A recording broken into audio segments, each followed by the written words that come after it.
EQ antes o después del compresor. Si le preguntas a 10 ingenieros, 5 te dirán una cosa y los otros 5 lo contrario. Pero el problema no es el orden, es que no entiendes qué le estás haciendo a la señal y por eso tus voces suenan embarradas o los graves nunca tienen pegada. Y es que depende. Hay una lógica detrás que cambia cómo procesas cualquier sonido. Vamos a comenzar por el caso más claro. Tenemos una vocal con sibilancias, esas típicas S que pinchan y que destacan demasiado. ¿Y qué pasaría si metemos primero en toda la cadena un compresor? Pues que este va a reaccionar a esos picos de alta frecuencia y los va a acentuar, los hace más presentes y más agresivos, porque el compresor no sabe que eso es un problema. Cheers to the boss. Let's drink to the guy, to the big boss guy right there. Cheers to the boss. Let's drink to the guy, to the big boss guy right there. Cheers to the boss.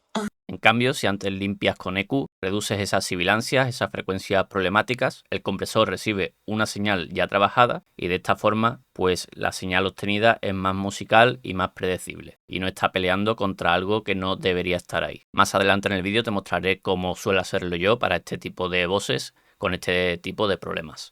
Pero ahora te voy a enseñar otro caso común que suele ser el del low end, el de la parte grave de la mezcla, y en él seguimos el mismo razonamiento. Si tienes una pista con exceso de frecuencias bajas y comprimes directamente, el compresor va a saltar muy rápido porque los graves tienen mucha energía. El resultado va a ser una compresión errática y poco musical. Pero si primero ecualizas y reduces ese exceso de graves, el compresor responderá de forma mucho más plana y controlada. Y esa es la lógica principal detrás de ecualizar antes de comprimir. Le vas a entregar al compresor una señal que ya está limpia para que haga correctamente su trabajo.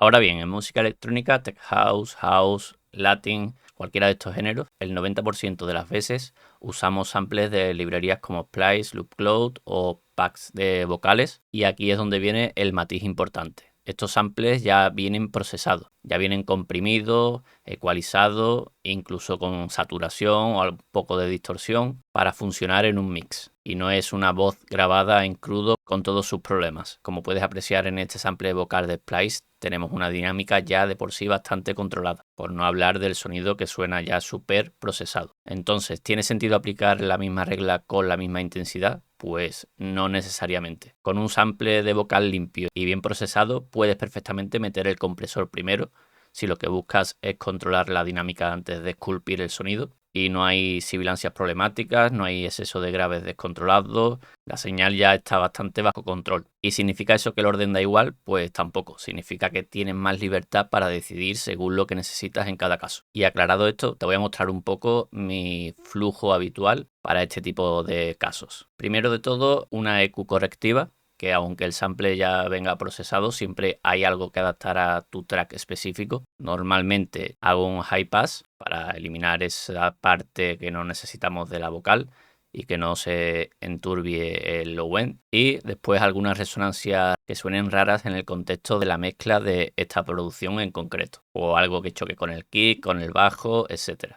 Así que esta EQ no es para dar carácter, es para integrar la vocal dentro de la mezcla de este proyecto. Después, si la vocal lo necesita, suelo añadir algún plugin para atenuar las S, un deesser. En este caso estoy usando ahora el Reaser de Wave Factory, que me gusta bastante porque te divide la vocal como en la parte de la sibilancia y en la parte tonal, que sería el resto. Cheers to the boss. Aquí podemos atenuar estas S e incluso procesarlas por separado. Te voy a poner el antes y el después. Cheers to the boss. Let's drink to the guy, to the big boss guy right there. Cheers to the boss. Cheers to the boss. Let's drink to the guy, to the big boss guy right there. Cheers to the boss. Lo tengo configurado de una manera sutil, pero ayuda a que no destaquen tanto ni sean tan molestas esas S. Por último, si creo que es necesario, también añado un SUSE 2 con una configuración básica. Cheers to the boss. Let's drink to the guy, to the big boss guy right there. Cheers to the boss. Cheers to the boss. Let's drink to the guy, to the big boss guy right there. Cheers to the boss. Cheers to the boss. Let's drink to the guy, to the big boss guy right there. Cheers to the boss. Una vez realizadas ya esas correcciones, ahora sí suelo pasar a la compresión si la necesito y siempre intento no pasar de 3 o 4 decibelios, 5 como mucho de reducción, solo para nivelar un poco los momentos más fuertes y que la vocal se sienta uniforme en toda la canción. Cheers to the boss. Let's drink to the guy, to the big boss guy right there. Cheers to the boss. Cheers to the boss. Let's drink to the guy, to the big boss guy right there. Cheers to the boss. Y tercero, si quiero darle carácter o cambiar el color de la vocal, añadiría ecualización aditiva, ya que aquí sí busco personalidad, más calidez, más brillo, más presencia. Para este tipo de ecualización suelo usar emulaciones de equipos analógicos. En este caso añadí primero un API 550B de Waves, dándole un realce de 2 decibelios en 5K, y después el mítico Mag EQ para darle un pelín de aire, y vamos a apagarlo para ver cómo afecta. Cheers to the boss. Let's drink to the guy, to the big boss guy right there. Cheers to the boss. Cheers to the boss. Let's drink to the guy, to the big boss guy right there. Cheers to the boss.